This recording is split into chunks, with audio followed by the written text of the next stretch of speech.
Elon Musk has set the internet on fire yet again. Amazon is criticizing crypto, plus some really cool updates from Terraluna, Cosmos, and I have an NFT project I am going to shill to you.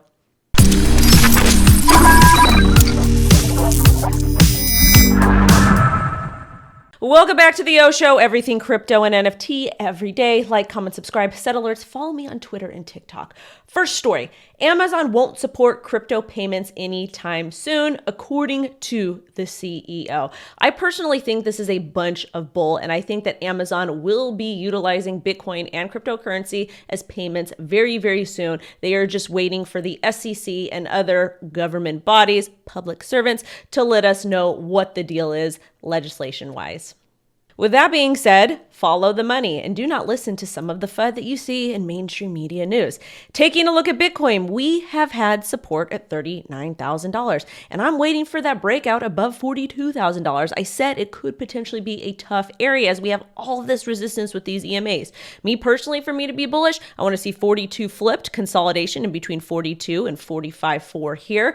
Taking a look at our indicators on the daily, MACD is still heading downward, so is RSI. If we're not able to continue to move upward and break $42,000, I would expect to move back down to 39, and if that fails, $37,000. That wouldn't be too terribly bad because, again, this is a very nice, strong consolidation range between 37.4 and approximately $42,000.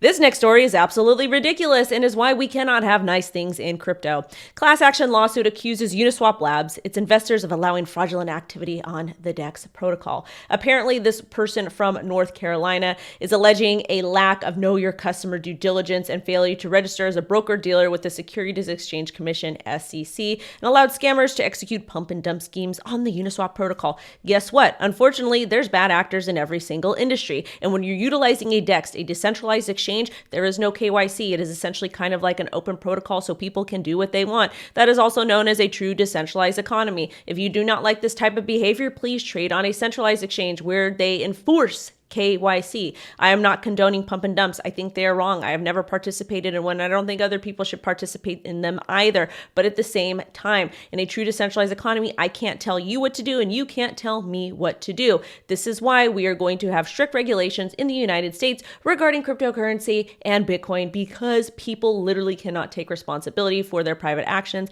and also acknowledge their portion of risk in these particular matters. Now let's talk a little bit about Elon Musk over here. Elon Musk's $43 billion bid on Twitter causes Doge and SHIB to spike. We talked about Dogecoin and Shiba Inu the other day. I'm not going to cover them again, but really what I want to talk about here is people are so upset that Elon Musk wants to go ahead and buy Twitter. Personally, I don't care what he does. These people in particular are doing things for power, for control. That's the type of person Elon Musk is, in my personal opinion. I think it might be interesting to have him run Twitter, but at the same time, I don't trust him. I don't trust Jack, and I don't trust people that are running the platform anyways. At the same time, we have to also understand Twitter is a public platform, but it is also owned privately, meaning the people that are running it can do what they want to do. And we sign a true TOS, Terms of Services, to use the platform. So if we don't like it, then we can go. But basically, in short, Musk has offered $54.20 per share, representing a 54% premium over the January 20th closing price to acquire the social media giant. Also, too, very important statement from a good friend of mine, Mahir. If the Twitter board declines the offer, Elon could dump the recent buys and the stock could plunge. If the board accepts, then Twitter will become private company. In any case, there's not much for investors, but more downside risk, not financial advice. This is a very interesting take, and shout out to Mahir. Make sure to follow him on Twitter. Now let's talk about Terraform Labs. So apparently they gifted $880 million to Luna to LFG Guard. Terraform Labs said it gifted $10,880 million worth of Luna tokens to Luna Foundation Guard. This may be used to further cryptocurrency to underpin the UST stablecoin, basically buying more Bitcoin. Is this bullish? I don't know. The Bitcoin maximalists don't like that Terra Luna or LFG are utilizing Bitcoin to back the stablecoin.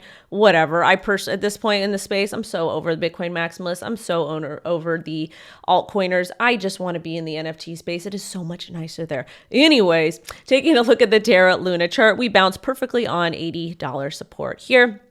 And looks like we failed to flip $92 into support, and we are down. This call that I made on April 2nd was wrong. I thought we were going to consolidate and pump, but that was contingent on Bitcoin pumping. Either way, we're in a downtrend. EMAs are pointing downward. This is a bit bearish. If we lose support here at $80, we could potentially kiss $68. I would be cautious, and I would look for a flip above $98 or a breakdown here below $82.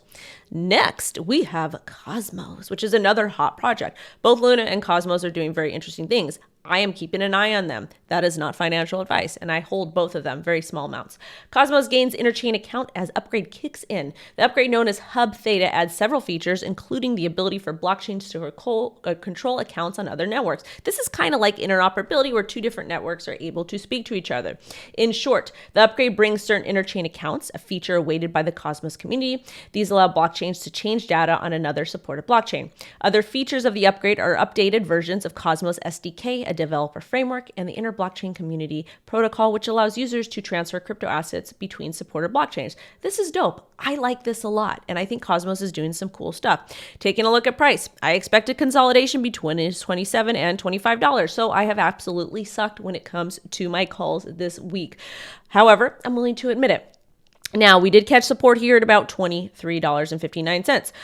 Even though our indicators are conflicting, I am expecting some more consolidation in this range. We would be bearish if we break below $23.30. Then you can expect $20 in a bearish scenario. A bullish scenario, we would need to flip above $28 here. Now, the NFT project I want to shill to you is a very, very good friend of mine. I have not purchased one yet, but I am planning on doing so. It is called Year of the Woman. Looks like you can go ahead and still mint these if you were interested. And this is what some of the art looks like. I absolutely love it. I think it is beautiful. I think it is gorgeous. And I also like supporting my friends in the space. One of the things that I do want to know, when you want to trade NFTs, there's different ways to do it.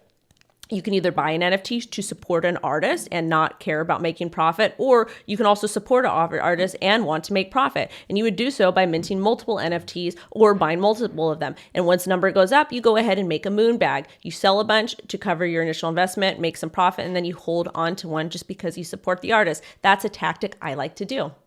Thank you all so much for watching. Have a great rest of your day. I will catch you later tonight with some hot talks. Okay, bye.